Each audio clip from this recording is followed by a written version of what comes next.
anigoo ah Yusuf Garabay waxaan idin leeyahay ku soo dhawaada Somali Achievement Award munaasabadan lagu guddoonsiinayo shahaadooyinka dadka u taray ama wax u qabtay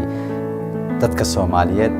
waa wax aad u wanaagsan waxaan is leeyahay waxa ay mudan yihiin qiimeyn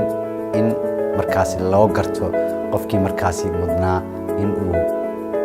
waxtar u leeyahay bulshada Soomaaliyeed waa talaabo ay hor u qaaday ummadda Soomaaliyeed meel walba ay joogto waana waxtarka mar walba kor u sii kobcaya ee ay bulshadeenu gaarayso balanteenu waa ka soo qayb gal wacan Somali Achievement Award 2016